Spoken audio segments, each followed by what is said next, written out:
All right, everybody, welcome to the show. It's been a minute, and by a minute, I mean it's been a few days, so there's a lot to unpack.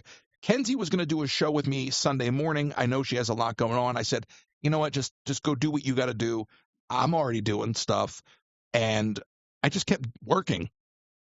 Watch the game. We'll talk about that in a minute. And as far as the radio shows and all that, we'll talk about that in a minute because they're not gone. I'm just trying to adapt here. So Kenzie will join us when she can join us. I don't want her to feel like she has one more thing on her plate with her engagement. And I know that that's obviously far more important than anything we're doing on this podcast. But I do have Nick here because I don't want to talk into a tunnel right now, which is part of one of my things with the call-in show is people are like, well, why don't you do a nighttime show and people can call in? But like Nick and I grew up listening to talk radio. We listened to the Stern show. And I love, Nick, the idea of people calling in and talking about topics. So I'm hoping I can find my way with a little producer help to get back to doing whatever I'm going to do in the morning, having something in the evening and all of that. So we'll talk to Nick in a minute, but let me just finish addressing everything that needs to be said since we last spoke because we talked to Joe Walsh and all of that.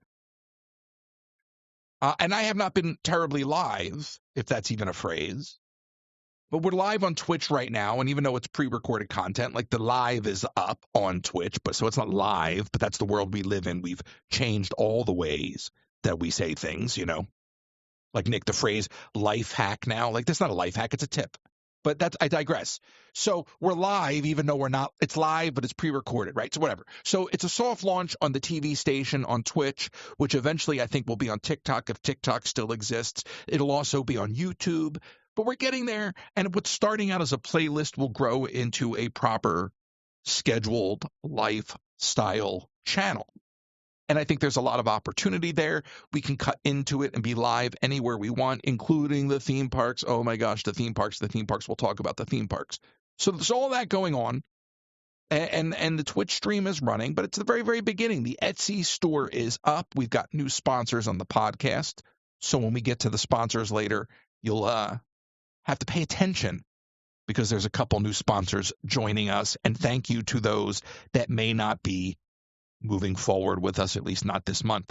Now, I did hear a beep in the background. Nick, did you hear that beep?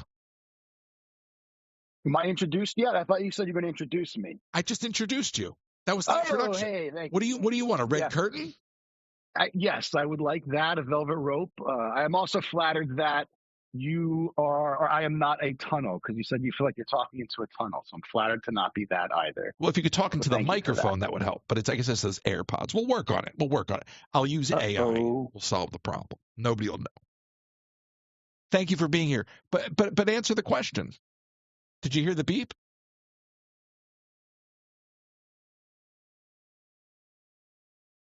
We lost Nick.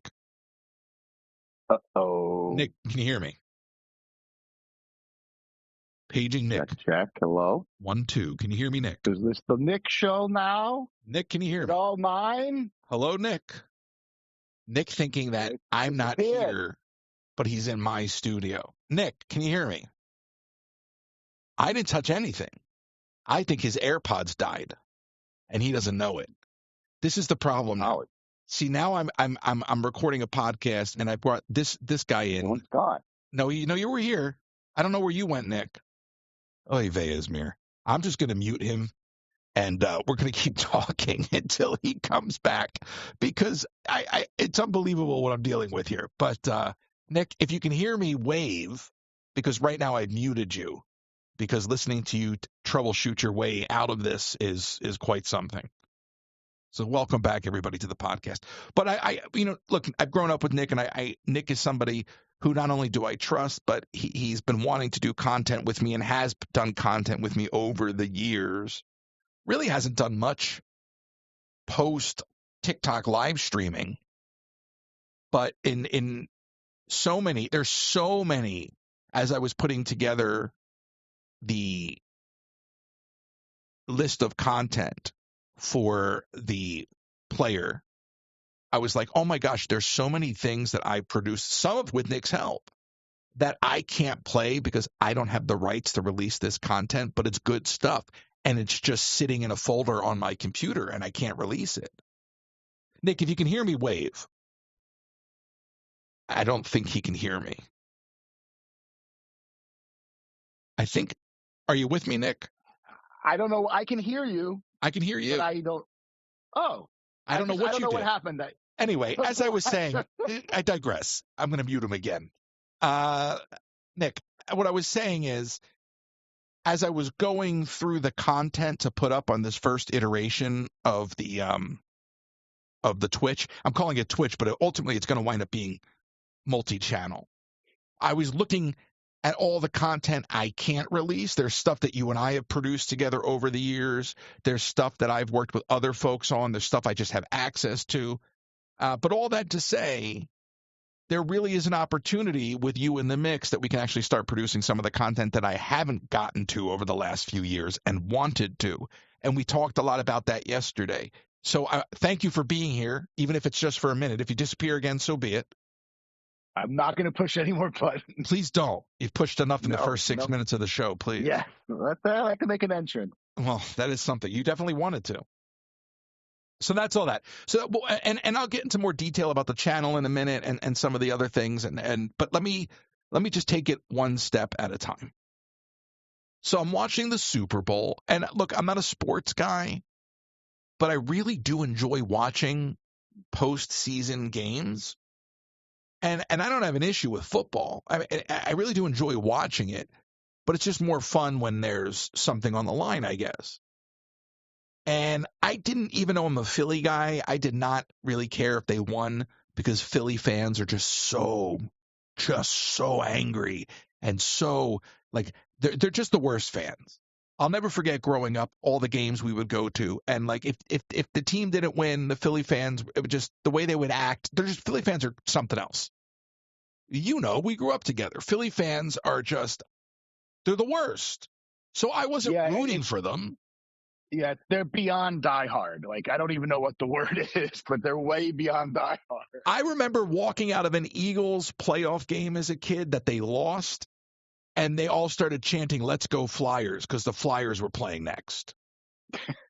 And it was at least that's a positive thing. They're trying to support the team rather than bashing the opponent's fans in the face with things. And all right. Who knows what. Well, you tell that to Mitch Wild Thing Williams. Remember him? No. Yeah, well, go look up Mitch Wild Thing Williams, and I think they ran him out of Philly. So Philly fans can be, so whatever. So I wasn't, even though we are from the suburbs, from the area, I didn't really care. But I also didn't really want the Chiefs to win because Travis Kelce annoys me. And I think he's completely overhyped. So I didn't really care either which way. But oh my gosh, I got halfway through the game. I texted Yoey. I go, look, I don't really watch football, but when did the Chiefs show up? Because it was like nothing was going on. It was wild to me. Like, and people will, they're shouting, oh, it's rigged before the game's even started. It's rigged. I'm like, I don't know. If you were rigging the game, it would not look like that. I'm not saying that professional sports don't have a produced element, but what I saw there was just, I don't know if they jinxed themselves. I saw that Patrick, what's his face, had on a he had on a green suit on his way to the stadium, as if he was trolling the Eagles. Yeah. And Kelce was dressed up like he fell out of Boogie Nights. So I'm like, y'all don't even have your head in the game. You're comfortable. So you got two already. You're comfortable, and I'm not knocking it. I think it's the human nature. By the third one, you're going to walk in cocky and comfortable. And they're young. I mean, these guys are young. So, but when I saw the green suit, I was like, oh, that's what we call a kinehera, where I come from. And those who know. Otherwise, you don't know. But it's like jinxing. Why don't you explain that to everybody? It's like, I know what it is. It's a jinx. Course, but... You know what it is, yeah. Why don't you for everybody else? Yeah, it's for. So then there's the halftime show, and I love rap, I love hip hop, I love all that stuff. Nick could care less, but boy, was that abysmal. The performance I thought was abysmal. The art direction, the presentation, the messaging was on point. And I very much appreciated all of that in the moment. But I thought that what he chose to perform, the playlist, the song choices, the set list, whatever you want to call it, it's hardly a set. I feel like you need instruments for it to be a set. But It was a performance. That's what they always are. But and then it's like, oh my gosh, like how much do we care about Drake? Like all of this, and then Serena out there. I mean, I appreciated it on a certain level, and I really did kind of love the messaging, just because it was so interwoven and it was subtle, and so many people it was lost on. But from a purely music perspective, I was like, there's nobody in the stadium that knows any of these songs until you got to the last song. So the whole thing, but he was aware of that. So I don't know. Yeah, I don't know how you felt, because you don't even like that stuff. I mean, I'm not opposed to it. It's not my favorite. I'm not going to go out of my way or tune into a radio station for that. But I mean, I enjoy the halftime performances from the technical aspect, because that's kind of our background. We like all the technical stuff. And me doing some little bit of work here and there in the music industry and things like that. Like, I love watching that. But yeah, I mean, it was what it was, and to see it after the fact, to again reread some of the messaging, see how they implemented the different stuff. I really appreciate. I like that. I thought it was really neat. But like, to your point about people not knowing the songs, I saw a few video clips of people's phones in the crowd, and yeah, it was just like no one knew what was going on. So what's interesting to me about Kendrick Lamar is Kendrick Lamar was originally produced by Dre, and he was more of a socially conscious rapper. I don't know where the change kicked in, because I don't know his music enough, but I just know that early Kendrick was a little bit different than where he's at now. And I mean, hey, good for him, right? Like, I'm not knocking the success. Like, good for him. And by the way, they don't get paid for those shows. Those are all marketing gimmicks. So it's not like they offered him a fat check to do that. If you're willing to do the show, if they know that they're going to get eyes on it, and Jay-Z's producing those shows, I believe, still. So whatever. But going to your point on art direction, beyond the music of it, because again, you had one hit song that I knew anyway, that I believe only most people knew. I don't think any of those other songs I've ever even heard on the radio. And I actually listen to the radio when I'm driving. Yeah, I'd never heard any of them. My phone won't dock, so I don't even have a choice. I have to listen to the radio. For some reason, and I've looked it up, my USB port, it just won't talk. Even though it's got an iPhone button, for some reason, there's a lack of communication. So anyway, but going to your point on art direction, usually, and I had to stop and think about it. I'm like, wait, are they really doing this live? Like, and I'm like, of course they are, because there's all these people there. But usually in television, something like that is done pre-recorded, and it like performances on New Year's Eve in Times Square are pre-recorded and then played to look like they're live when they're not live. Like, that's just a thing in television. And in the age of social media, if a content creator did something like that, and I use that term loosely, people would say it's fraudulent. Oh, look at them, they're being deceptive. But that's because people don't have a full understanding of television. So typically in TV, you wouldn't have something the magnitude of the halftime show be live, because it's just an insurmountable task. So I'm always blown away by what they're able to achieve in terms of pulling set pieces off and on. Now, I don't feel like this was crazy in terms of set pieces. This was just like a lot of like fabric and like a couple like turntables. So it wasn't like a lot to move, but I was thinking of it during the show. I was like, wow, they didn't put a ton of money into this set design, but it did work. Like they got a lot of art production, they got a lot of production value with a very, very small budget, looking at what they did this particular halftime show, as opposed to past shows. And I'm thinking of like the one with Dr. Dre, where they had like these giant 2-story structures that they had to like run out onto the field and then get off in time for the third quarter, which is just wild to me. In addition to the however many thousand dancers you have out there. It's crazy how much they achieve in that little tiny break. Well, it's the old adage of many hands make for light work. They have a ton of crew they bring in just for that night alone. and only that night alone to push and pull those things on and off the field. And they do it. Like you said, it's incredibly impressive. You know, I've never heard that adage. Get out of town. Never heard it. I don't know if you're kidding or not. I knew you didn't believe me. I've never heard that adage. Okay. I don't disagree with it. It's funny how when you get so far into life and you hear something, you're like, I've never heard that saying before. Well, that's the old, I was this year, many years old when I learned X, Y, or Z. I've heard that one. Yeah. There was something the other day and somebody was like, oh, I haven't heard that phrase before. And I was like, really? I can't even remember what it was, and I'm not even going to get hung up on it. But it's kind of fascinating. I guess part of that's just regional phrases, right? I guess. I mean, I think it also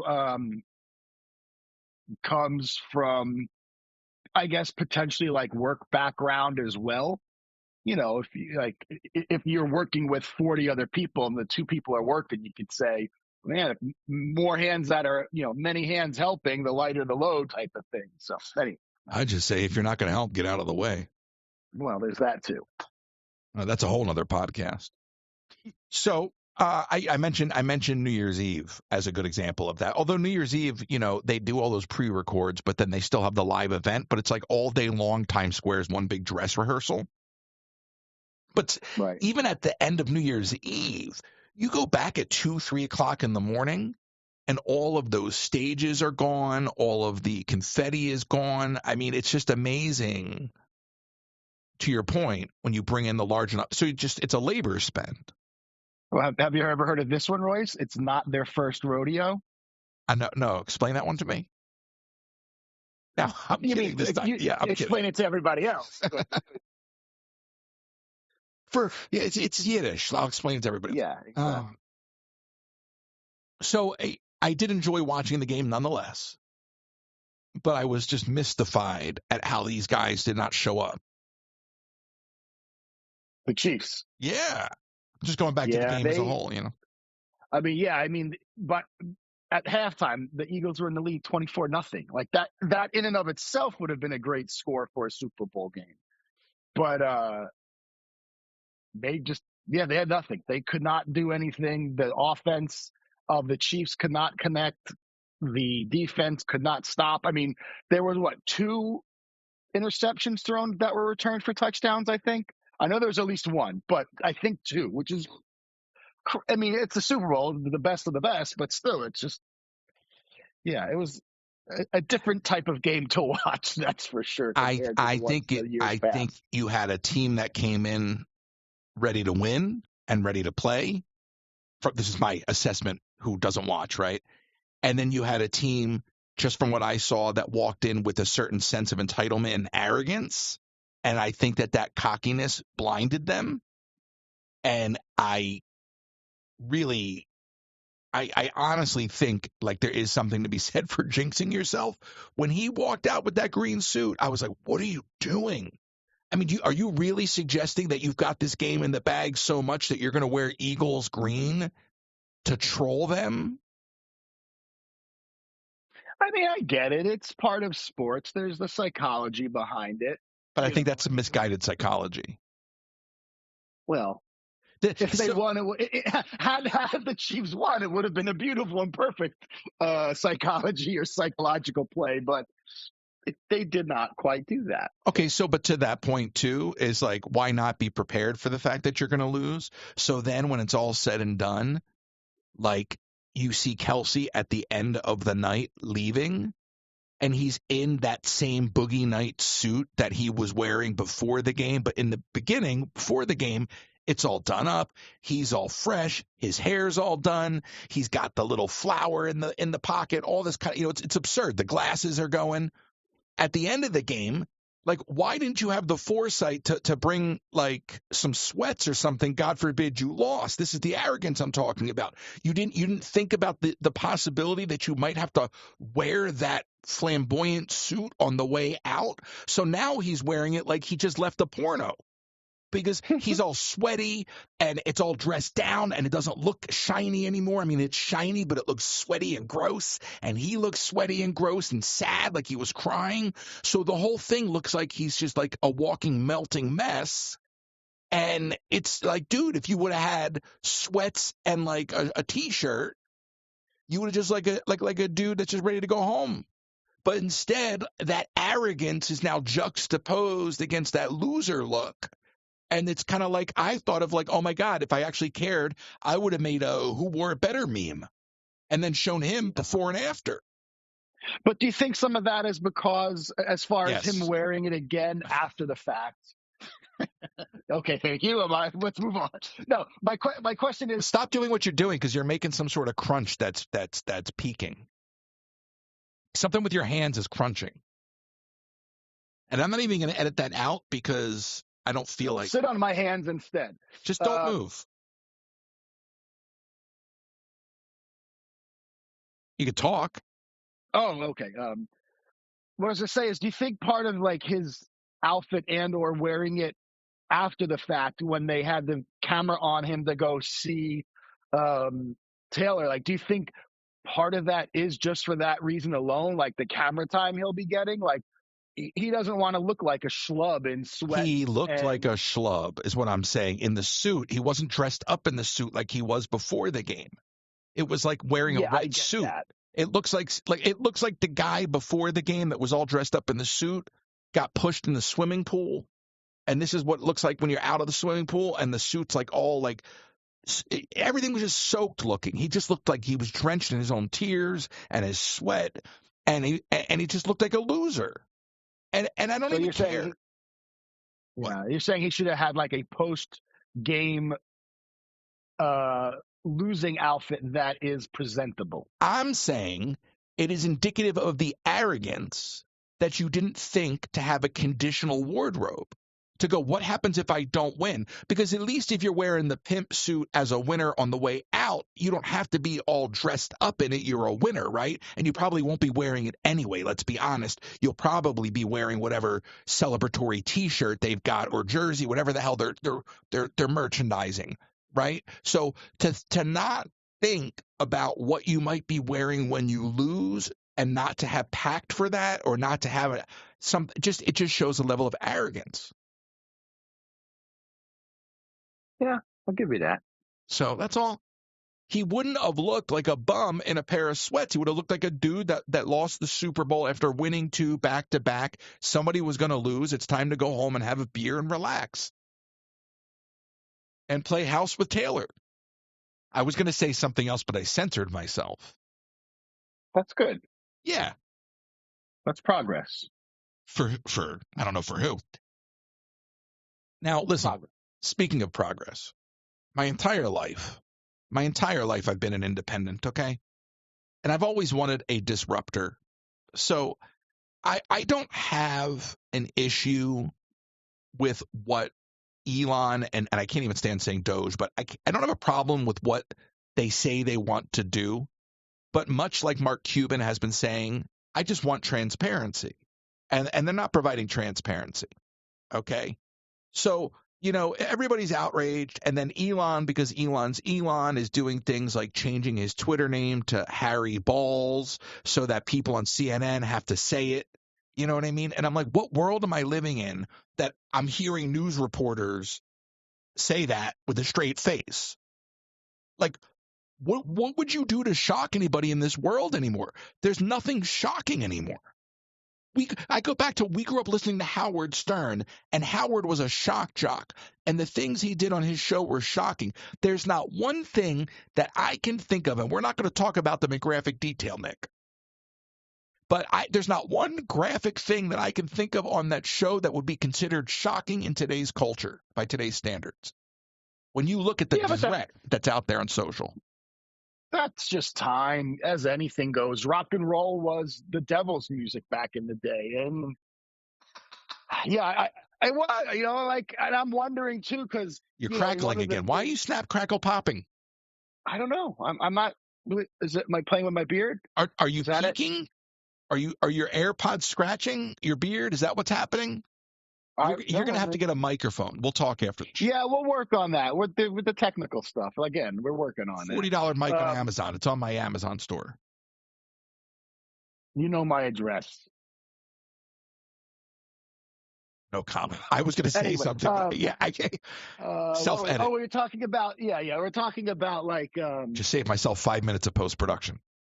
Yeah, we were talking about, like what people or how things have changed. But also one of the things I was thinking about is, do you think being that as far as censorship and, the shock jock or the shock value, now that Trump wants to make everything free and open and get rid of all this regulation, do you think the FCC now is going to cut back on, like, do you think we're going to have cursing, like, or like bare breasts like they do in European TV and stuff like that? Do you think that's going to come?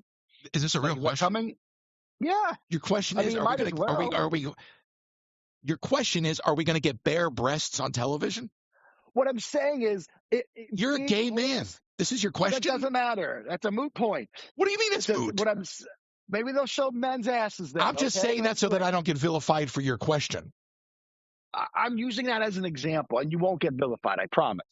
But, again, like they want to dismantle all these government things and get rid of it. So what happens when the FCC hits the chopping block, or they just say stop enforcing? All right. So there's actually a good question.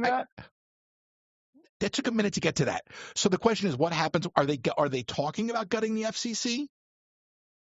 There was talk. I thought something was mentioned about it. I don't have it in front of me because it wasn't exactly thinking we would be talking about it. But well, listen, this is what I'll say about the FCC. The FCC really only pertains to broadcast airwaves. So I think that the larger issue than the FCC, because first of all, I don't think that if we're talking about like an NBC, a broadcaster, an NBC, a CBS, an ABC, they're not going to suddenly start breaking FCC standards because the FCC is gone. And the only reason they're not going to do that is because they're going to want to ensure that whatever they're producing is viable beyond any four-term president, so that if something like that was to get reinstated, their stuff could go into syndication without problem. Okay? So anybody in the TV production industry is going to be cognizant of the fact that they need to think about syndication and not just worry about what we put out today. Now, where that may ease things is on the live side, right? But when we talk about live, we're already starting to talk more about cable, which doesn't fall under FCC regulation as it is. Okay, which actually sets me up for my next clip, because less than a regulation issue, and let me get back to this in a minute, please, because I want to take a moment to talk about regulation outside of the FCC as pertaining to the web. But first, let's stick to the television side. I think the bigger thing is, and this is a great example, like on a channel like CNN, which is not beholden to cable news, it's not beholden to FCC guidelines. It's only up to them to decide what they let be said on the air, which is why during the day you might not hear them drop an F-bomb, but they might let it go on at night because they're essentially live, so it is what it is. But I think a lot of it has to do with the tone and the tenor. And as the conversation becomes more heated and passions are flaring, I think where we're at right now in the culture, it's become more acceptable to say things you would never normally hear. And this is my prime example right here, Nick. Because I was dozing off when I heard this. I had to go to Twitter to verify it. I was blown away that this was said. This is Anderson Cooper last night. That is not Anderson Cooper last night. That's a little Phil, Nick. A little hey now, Phil. Where did it go? I'm not editing that out either. But did you hear it, or have you not heard it yet? I have not heard it. I heard it from you first time when we talked a few minutes ago. I mean, you heard about it. Okay. not actually giving any evidence of that. It's all going to come, because what they also said was, if we have to go to Congress, we'll go to Congress. Right, but we'll show where it some is. of the details that have come out, like the $59 million spent on luxury hotels, it's actually not. Talking about the FEMA money that was abused for migrants. That was FEMA money for migrants. That's okay now? No, I'm not saying it's okay. I'm not saying it's okay. Don't put words in my mouth. So would you stop that? Would you stop that process? Don't be a dick. The portrayal. What I'm saying is the portrayal by him is. So to answer your question, I think what's happening is that because of the tone of the country, maybe standards and expectations will be lowered, and I don't know if that's a good thing.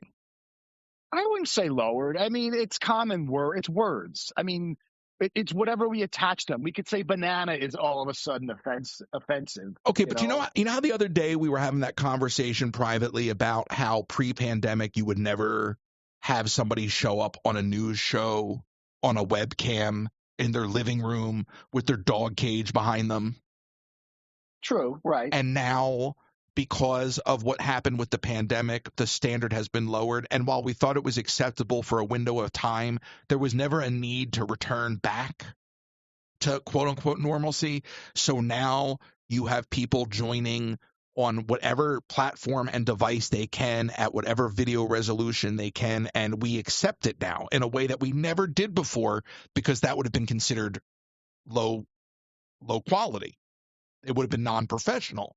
Now it's accepted because everybody. We're post-pandemic. We're in a world of everybody's creating content. Everything's been flattened. So what I'm getting at is, because we've gotten to the point now where we have reached the point of no return with something like that, and I use that as an example, right? We've accepted the idea now that on television we'll have a guest join in their living room on their cell phone, because that's the best we can get, but it's better than not having them at all. We've accepted that. We're not going to go backwards now. So we have downgraded in a way. All right. So in the same way that we've accepted that, I just wonder if when we talk about something like what that clip we just heard, like, is that the beginning of normalizing a lower standard of conversation on the air? And then we never go back. And I'm not going to sit here and point all the fingers at Trump for that, right? But we have politicians on both sides that do nothing but call names and tear people down. Okay, and we've accepted that in our culture, and it dictates our culture. I mean, you saw Taylor Swift being booed at the Super Bowl. Not for any other reason than people like just to be jerks, right? Because it's cool to be a jerk. That's our culture now. And I don't think it's fun. The people that were booing and were jerks were most likely Philly fans. Let's not forget that point. Well, that's fair. And I bet you a lot of people out there. All you Philly fans, but hey, you guys be jerks at times, which is part of being a fan. I bet a lot of people thought you were going to say Trump supporters too. But the truth is, it's the Philly guys, and it doesn't matter what your affiliation is at that point, because if you're a Philly sports fan, you were probably booing in that moment because it's cool to be a jerk. I mean, it's the same reason like that they booed when they showed Trump, because he said he wanted the Chiefs to win. But people are angry. I mean, the man is still the president of our country. You don't have to like him. You are absolutely entitled to oppose him. Like, that's all fair game. But going to that point again about the going to that point of no return, we've lost all respect for the office. I disagree with that. Well, you're entitled to disagree. Especially coming from a job where there was like legit hierarchy, like on paper, you can't debate who's above you and this and that, basically like a paramilitary thing. There are some people in higher up positions who I did not respect. I don't feel they deserve their rankings. And you know what? I could care, like me personally, at least. It's like, yeah, it's respect. You don't have to respect the person. You have to respect the office, whatever. To me, I say that's not fair. If you're in that position, you should be able to take heat from anyone for any reason. Yes, but you can compartmentalize, right? In other words, you can do this with anybody. Think about art for a second. You might like a song, you might like a movie, but you might not like the individual that made it. You can compartmentalize. I can respect the office and I can respect anyone for being in the office and not respect the individual. Do you know what I'm saying? Like, in other words, oh, okay, you're the president, so I respect that we have a president. You have to respect those boundaries, but I could still oppose it, right? But that's still done with respect and deference. To be completely disrespectful to the office is irreversible. And that's the problem. But he's doing it. Well, in my opinion, he's doing the same thing. He's, that this is a whole other tangent, but he is being disrespectful to the office of the president. But the broader, he's equally guilty. Well, that's fair, but to my point about politicians on both sides mudslinging, and mudslinging's always been a thing, but calling names, is that it's just become so ingrained in our culture, and that ugliness has become so popularized and so overt that it's irreversible. And to your point, it cuts both ways, even there, talking about the office of the presidency. But generally speaking, as a whole, just to pull back, the point I'm making is that I fear, as a whole, a lot of the damage that has been done in our lifetime, if we're using the term culture, and I very much don't even consider that we have much culture in this country. I think if you look at it from the larger perspective, I think that we've, as a people, have really, really fallen off. And I mean that in like a very human way. And I've said this 100 times in this podcast. Even just walking down the street, you see a neighbor, you look at them. Most people don't even say hello anymore. They look down at the ground. Right? People don't even want to have a human interaction walking down the street. Now, so like you don't even know most of your neighbors. Well, but they're not even looking at the ground; they're looking at their phones. Right, but then you go, you're absolutely right. But then you go online, and people will spend 45 minutes arguing in the comments with a complete stranger. So all of these things that we're talking about go back to the same issue of we have slipped as a people, and we have just become a very, very ugly culture. And I find it shocking when somebody does something nice. I'm almost stunned these days. I told Nick right before the show I had posted something on eBay, and somebody just messaged me out of the kindness of their heart to point out a correction, which made the difference in the listing. I've done that before. Yeah. But actually, when I looked at eBay things, yeah. And the guy's like, look, for what it's worth. And I'm like, dude, thank you.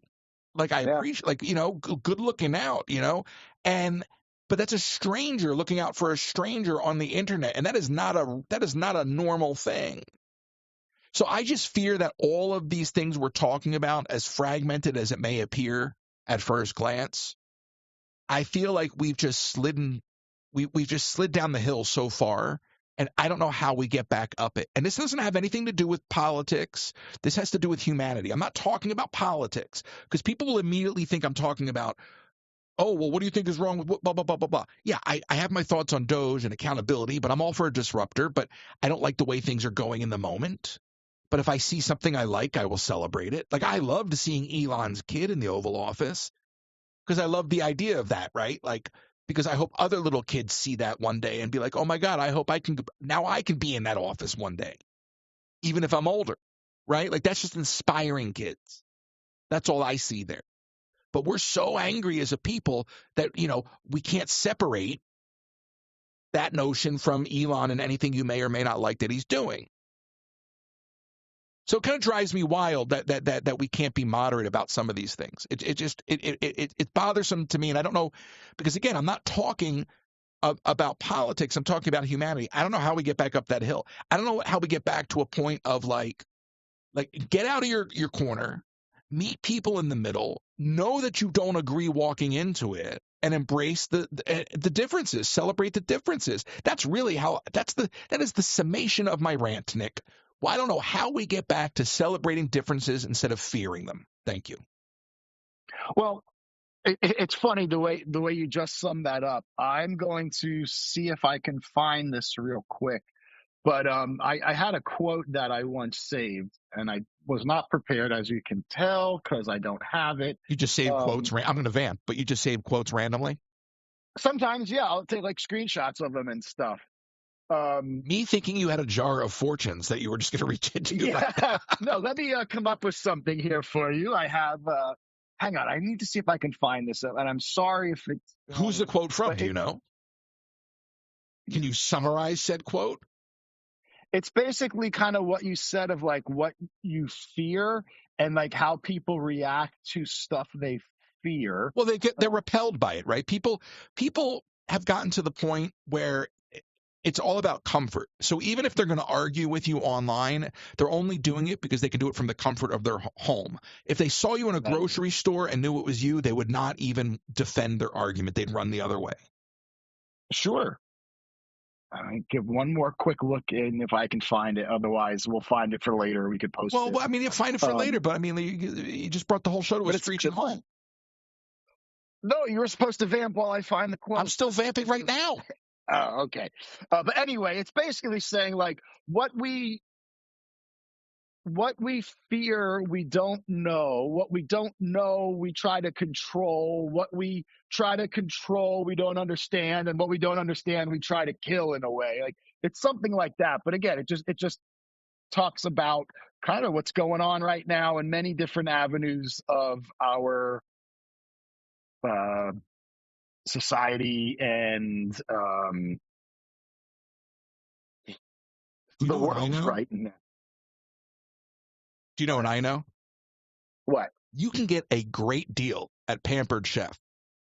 The amazing deal you can get on pots and pans, the air fryer. They have so many gadgets. And I mean, it is just unbelievable. All you have to do is go to pamperedchef.com/PWS/Colleen Herman.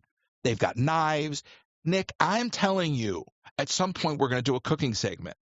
Mm-hmm. It's time to spice up your kitchen. Pampered Chef has all the goodies from spatulas, mandolins, amazing pots and pans, and knives. I just said it. I'll say it again. So don't miss out on those small appliances I mentioned before, including the coffee maker. I know you love your coffee just like I do. Colleen Herman, pamperedchef.com/PWS/Colleen Herman. With no estate plan, you could be leaving those you love the most. Did you just burp during the ads? I said, yeah. I was going to say, yeah, thanks, Colleen. With no estate plan, you could be leaving those you love the most with high taxes, probate fees, an incomplete or divided estate, and legal fights and fees. If you live in Florida, contact RK Law for a free consultation to discuss the options and tools you have available to protect your home, savings, and estate for those you love the most. To get started, send an email to russell@rklawpro.com, russell@rklawpro.com, or call 786-566-2456. And I want to introduce you to one of our newest sponsors, FlashForge. Nick, do me a favor right now. Go to flashforge.com. Flashforge.com is your destination for the best value in 3D printers. They've got printers starting at $299 and up. I have a new color printer coming soon. We've got so many things that we've done with the printer so far. So thank you to FlashForge for coming on board as a sponsor here. And Nick, you ready for this? Go ahead. Stay tuned because we're going to be giving away a printer to this audience. Whoa. Can I enter? No. Conflict of interest. What did we just say about transparency? Also, I'm in the middle of the ads. I'm in the middle of the ads.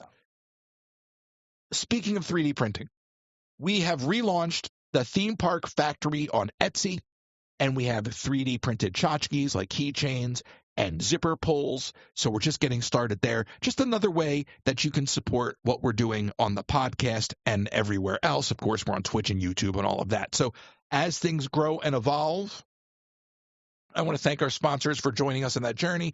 Russell and Colleen, thank you, thank you, thank you. Welcome aboard FlashForge. And I'm not going to welcome myself because I'm the one that set up the Etsy store, but go check it out, Nick. I'm looking at FlashForge. Even better.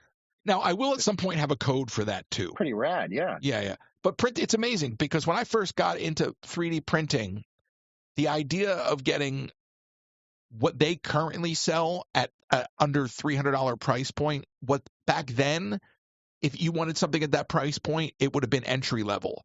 And now for like $300, you can get something that is like top of the line, which means anything you get above that is just crazy. Yeah, I remember 3D printers used to be like hundreds, if not thousands of dollars when they first came out. And it was like everyone was so excited. But my first 3D printer was a FlashForge Finder. They're kind of like in a plastic housing, and they're a little more kind of prosumer looking. I believe they were about the same price point, maybe $275, $299 at the time. So this is going back in the arcade days. And it's a 5-inch bed, so smaller, and it doesn't do, everything that the new printer does in terms of multiple materials, Like the printer I have now it prints in PLA, ABS, TPU, PETG, and a whole other host of materials. And you go, well, I don't know what any of that means. Hard plastics, soft plastics, rubber materials. So 3D printing technology. We have a lot to come with FlashForge and DIY stuff we're going to do as well. We'll talk about in a minute here. I can't believe how far we've gotten into the show and how much more I have to say. I want to make it clear that was not. Is that that was my buzzer. I'll mute my mic. I'll be right back. Is it something? Do we Carry on, Royce? No, I'm delivery. Oh, and by the way, your mic is crunching. It's absolutely horrific. So maybe don't. Can you hear me still? Maybe don't come back. I muted you. Who is it? I thought I muted you. Oh my gosh, I didn't mute you. Now I muted you. Oh, Vesmir, what a train wreck. I just want to address something as we're talking about kind of that return to humanity and all this, right? I muted you, Nick, so stand by. I want to be very clear.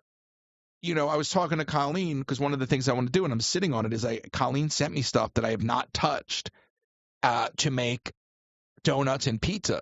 And I want to actually produce some content with it that can live for replay on a 24/7 channel, kind of like a living ad for Pampered Chef. And then I also want to, be able to get some mileage out of those clips and whatnot. And I was like, Colleen, you should just do the thing with me, like just come on and like chat with me while I'm doing it. And when I cut it up, there'll be a little banter in there. And she messaged me the other day because we were supposed to do it, and then something came up. And she said, with the direction you're going, maybe you don't want to do it anymore. I go, I absolutely want to do it. I said, there's no direction I'm going. I mean, there's a direction I'm going. But I want to be very clear. I had Joe Walsh on and Rick Wilson, and there are other people in that world that I've reached out to that I want to have on. But I've reached out to Vivek Ramaswamy twice. I would like to talk to him. There are people from all aspects that I want to talk to. It's not just politics. It's just in this particular moment, that's what interested me. So, and I've reached out to people. I've reached out to an author that I want to talk to, Kim Masters, who wrote the book about Michael Eisner's rise to CEO of Disney. So and I kind of look at the Joe Rogan format, which I really do think is a great model. I mean, the guy just talks to whoever he wants to talk to. And then when he puts up his replays and his fight things and whatever he's doing, if you want to catch that one, you catch that one. So as the channel evolves here, whether it's a radio replay, and Nick and I are going to figure out the structure and try to come in with a more, a better functioning structure, because I really do want people calling in. And if you're at work and you can't call in, then I'm not getting what I want out of the show. I've been producing something all week. I'm not going to tell you what the topic is, but I've been working on a much more produced episode this week. So there's always content in the works, but I'm really focused on quality. So hopefully with Nick's help, we'll get there. And all I wanted to reinforce with that point was that I am looking to talk to people from all perspectives, and I have reached out to people. There's somebody I could probably get on the show who'd probably be a little controversial. But if I reached out to him, he would probably do it. I haven't gotten there yet, partially because when you get somebody like these folks on, and I mean anybody of influence, that's the name of the show, right? But when you get anybody on, of any caliber, you want to do your homework. And I just have so much going on right now. I'm almost glad that I don't have an interview scheduled this week. And I was trying. I mean, I've reached out to people. I also had an email hiccup, so I don't know if I lost some responses there. Whatever. You just move on. I will say this, though. Every time I dip my toe in this world of live podcasting, live streaming, content production, whatever it is, anytime I dip it's the same world. It doesn't matter if you're talking about the DC world. It doesn't matter if you're talking about the entertainment world, the Disney streaming, whatever it is. And the same thing I notice over and over and over again is there's so much talk There's so much talk, but such a lack of action. And it's not even a genre-specific thing. It's a people thing as a whole. And I don't know if you experience this, Nick. I know you aren't currently working on any particular projects, but I know when you are working on projects, I've heard these stories. But, it's like that people will commit and then – I mean, I've literally brought people – I can think of 100 examples. I've literally brought people on projects to do things. And I'm not talking about anything in the last 4 years of my life. I'm talking about full productions for people that I've produced and been paid to produce, right? Like you bring people on to do something and then they completely flake. Like I've whether it's using Indeed to hire somebody and booking a job interview and having them show up to the job interview over the phone for a scheduled interview just to hang up and not say a word. Like who shows up to a job interview just to hang up and not say a word? Or I remember hiring people for productions and having them not show up. I remember once, mild tangent, Nick, I was dating a girl. I was working on a TV show. She was an actress. She was a wannabe actress because she wasn't working. She was bartending. I said, listen, I'm working on this TV show. You got to get down here. Okay, tomorrow, okay, and I'll get you on set. You'll be in the background. Just get here. Because once you're here, maybe the ADs will throw you a line and you'll work towards getting your SAG card. Right? You know what she said to me? I can't afford to take off from work unless you can guarantee me a line. I'm like, it's a sitcom with Will Arnett, Christina Applegate, and Maya Rudolph. You should be lucky that somebody's opening the door for you to walk on set. You're scratching your beard. We're hearing that because I unmuted you. Oh, I thought I was muted. Sorry. Maybe that's the noise. It's wild. Well, that's her own. That's her own damn mistake.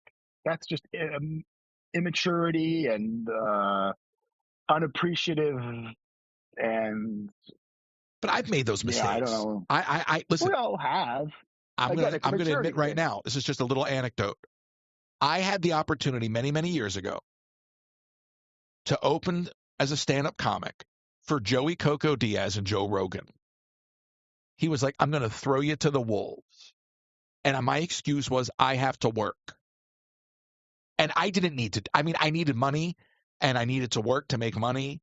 But I was an idiot for not taking that opportunity and not going up on that stage at the Ice House in Pasadena in front of however many hundreds of people and probably bombing, Yeah. But still, so I can relate. And I don't know what set me off on this tangent, okay? But here we are. That little tangent, it was a mix of a lot of things, but one of the things that I think you touched on last is just the just imposter syndrome, which is a thing so many people that have to deal with. I personally deal with it all the time with so many things. But yeah, you just have to. I don't have the solution of how to get over it or how to get your butt in gear to do these opportunities, but it sounds a bit of that where, again, you're handed an opportunity and in your brain, it's just like, I can't do this. I'm not capable or this and that without realizing the potential.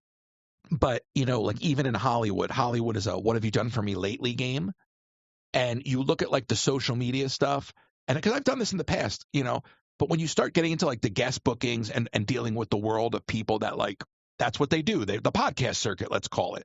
When you get into that world of stuff, people just talk. People just say things.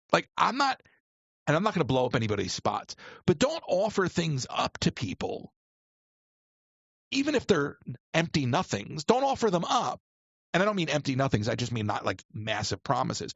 But don't say oh yeah, I'll do this for you, or you know what, if you contact me, let me get you this. Don't offer things up to people if you're not going to deliver. I'm not even talking about people who have said, I'll help you, not delivering. That's one thing.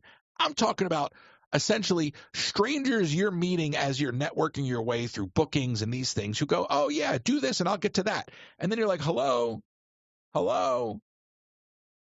So I don't know if it's a narcissism that comes with the world, because a lot of these people, like, look, we'll go back to the Trump of it all, right? Like you look at all the opposition out there. For all the opposition that I see out there against Trump, how much of it's real opposition and how much of it is people shouting into echo chambers to make money? You know, real opposition requires work, not just shouting into your corner. So for me, when I look at all that, and I that's why I'm a moderate, that's why I'm an independent, because I called out on all sides. A lot of these people on all sides, when it comes to content creation and this new world we're living in, this podcast culture, it's very easy to spot who's genuine and who's not. And there are very few genuine people. But I guess you could apply that to the world, right, Nick? I mean, that's no different than running a small business and having employees. I mean, you're only going to have so many that actually will do the job. I guess it's just the human thing that I'm griping about. But I'm looking at my notes and I'm kind of knocking everything out here in this rant, because I just find people generally to be a letdown. And I've been so enamored with AI lately that I've got AI doing things for me that when AI starts to let me down, I'm like, listen, just do it this way. You know, like, and AI, oh, you're right, maybe I'll do it this way. And I'm like, this is fantastic. Like, you actually listen. I'm like, it has no emotions. No, but it's fantastic. And I'm looking at it and I'm like, so the real threat is not the current state of AI. We've talked about this, and this is one of the things I want to talk about more in the future. But the tool set of AI has been such a relief for me lately and such a help lately. And I'm telling you, it's made it easier to not have to deal with human beings.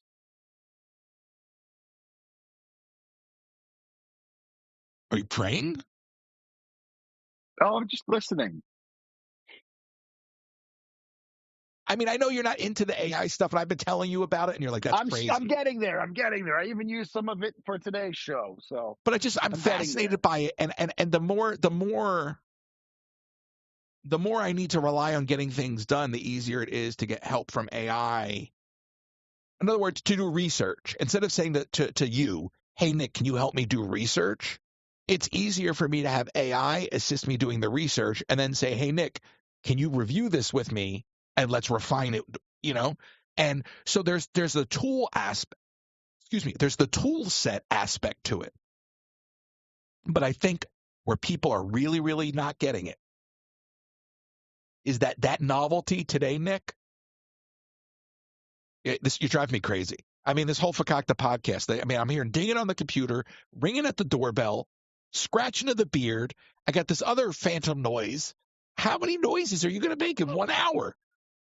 I mean, I can mute my computer, but then I wouldn't be able to hear you. That's fine. I can mute you the whole show, but then at least I feel like I'm talking to somebody. But I mean, you might as well have a sound effect board over there. I would love that. No, I don't want it.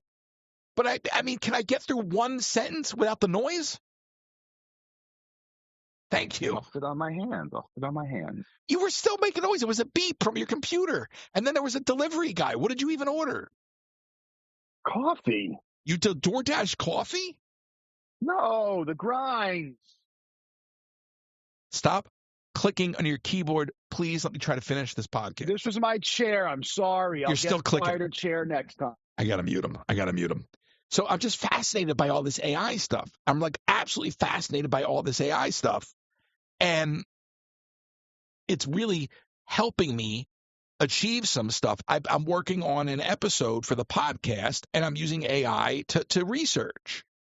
And so it's just fantastic in that way. But I think the real threat, and I was trying to get to this before Nick's sound effect machine went off, but I think the real threat is once you get through the novelty phase of using AI, we will have given AI an entire wave of source material that is based off of AI. And the further we get away from AI having original source material to reference, the more AI will be using AI as source material. And when you get to the physical implementation of AI, and AI is using the information that generative AI has created to design things in the physical world, we will then have lost all creativity because everything will be done through AI, right? So there will be no artistic touch. There will be no creative license. Everything will be sterilized and reduced down to a computation. And you can say that that sounds scary. But when I tell you that I had AI generate files for me to 3D print in my 3D printer the other day, Nick, it's closer than people realize.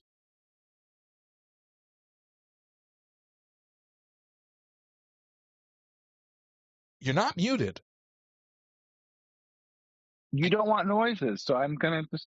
All right. Well, you don't have to be difficult. You could talk. It's the idea of...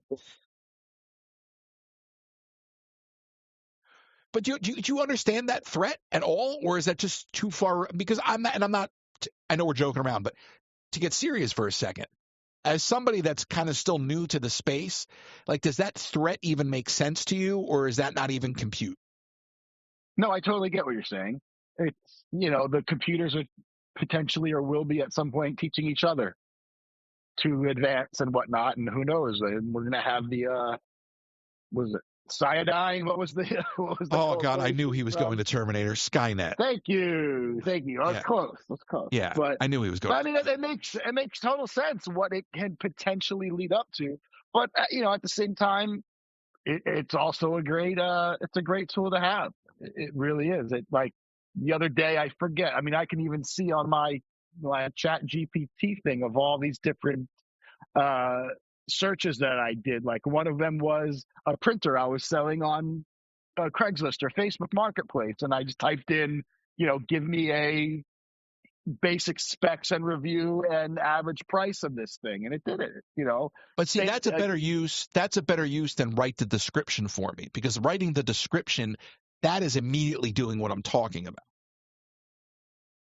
Yeah, but I also have done that, but I found I would have to either humanize it or I'd have to pick individual pieces out of the description. Correct. And then I guess I'm able to put my own little flair or flavor on it versus Chat GPT AI talk.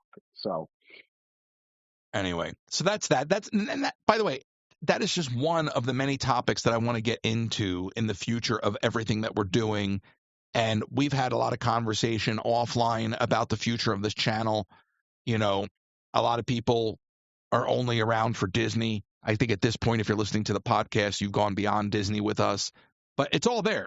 And we've talked about all the pieces, the DIY stuff, all of bringing all these things back into the fold in an organized way and building something. And we've produced so many things over the years. I'm hoping that bringing you into the mix here not only is going to get us a little more organized, but we're going to get there a little bit quicker. And I'm fascinated with the tools that I'm using on the AI side, and it'll be fun to introduce some of them to you and to see how you leverage them to help me. But I think that we're going to have a lot of fun. All right, so lifestyle, the Disney stuff, the cooking, the DIY. I want to talk about stuff like AI. I mean, maybe even a little crypto, which I don't really know anything about. You could probably teach me a thing or two. So whatever. But beyond all of that, and I only say all of that to just reaffirm that, like, it's not a singular direction. I want to talk to people that interest me. So when Colleen said that, I was like, you know what, let me address that. But I want to end with this, Nick. I do want to talk about Disney for a minute, because they had their earnings call. Stock went up, stock went down, as it does. Okay, fine. Quite frankly, if I would have caught it, I think I was live streaming in that moment, doing the radio show. If I would have caught it when it peaked, I might have actually sold my stock. But it didn't, and it went down. So we'll wait for it to go back up. But Disney announced And this is on the heels of a Wall Street Journal article that only reinforces everything that I've been saying and so many others have been saying about hitting a ceiling and pricing and all this. Disney actually states that they're concerned about rising prices, as if they don't control the prices. Like what kind of like they're so tone deaf.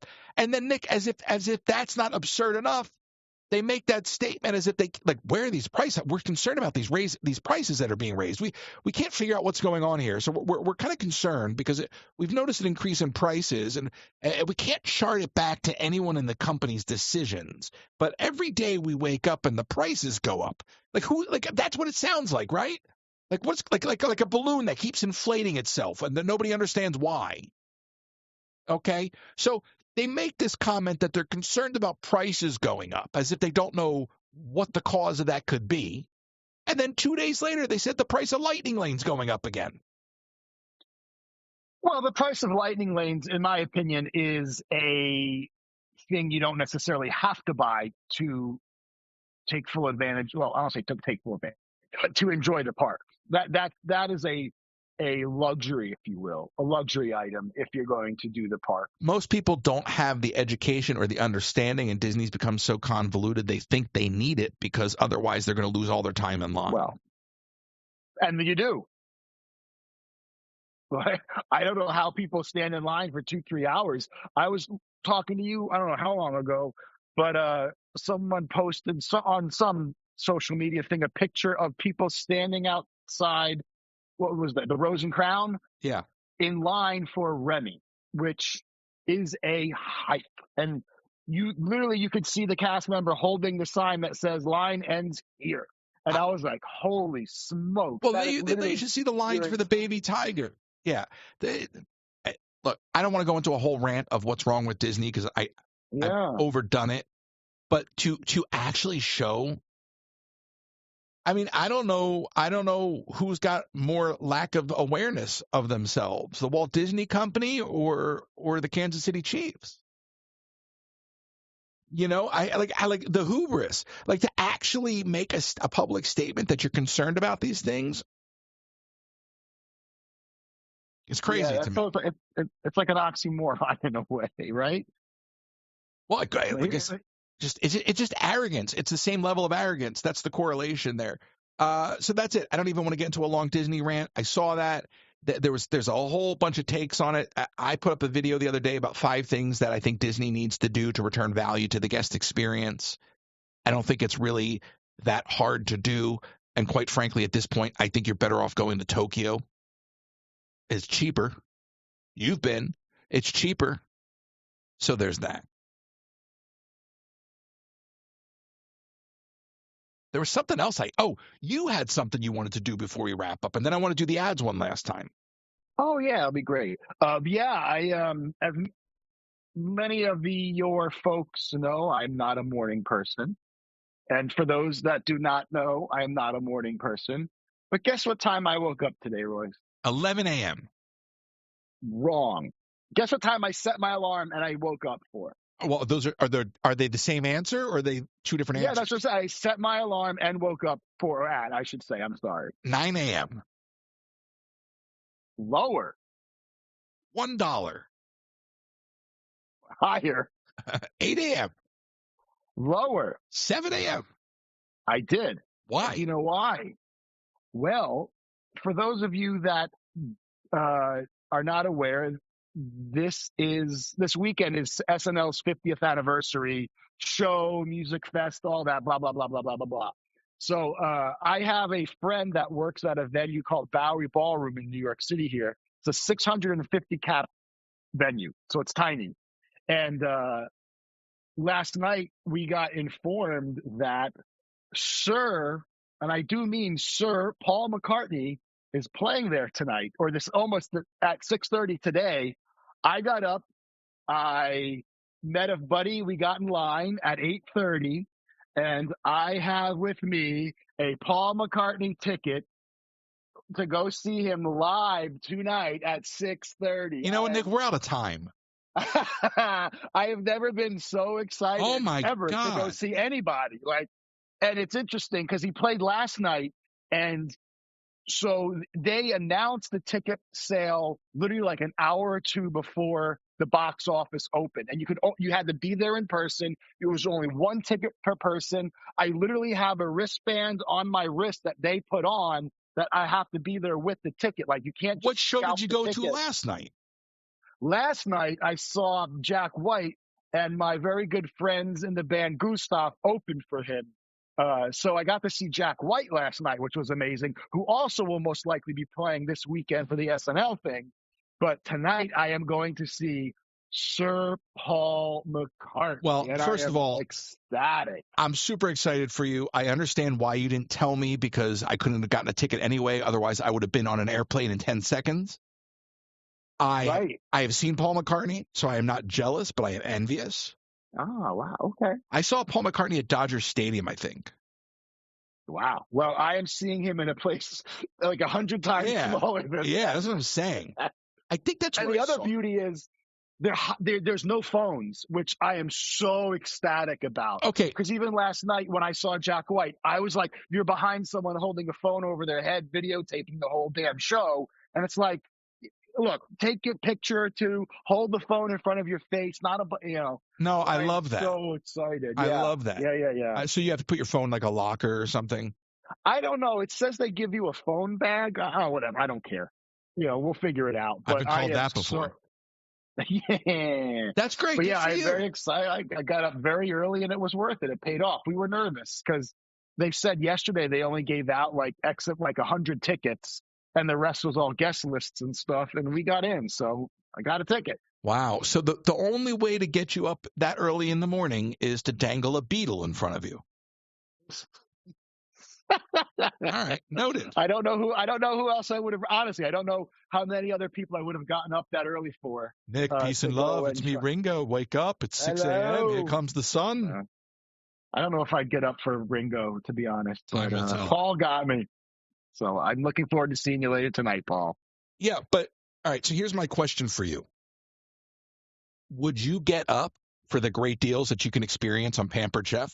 I mean, I'm talking spatulas, mandolins, amazing pots and pans, knives. Don't miss out on small appliances like the deluxe air fryer and the coffee maker. Spice up your kitchen today. Go check out Colleen Herman, pamperedchef.com/PWS/Colleen Herman, pamperedchef.com/PWS/Colleen Herman. And with no estate plan, you could be leaving those you love the most with high taxes, probate fees, an incomplete or divided estate, and legal fights and fees. If you live in Florida, contact RK Law for a free consultation to discuss the options and tools you have available to protect your home, savings, and estate for those you love the most. To get started, send an email to russell@rklawpro.com or call 786-566-2456. That's russell@rklawpro.com or call 786-566-2456.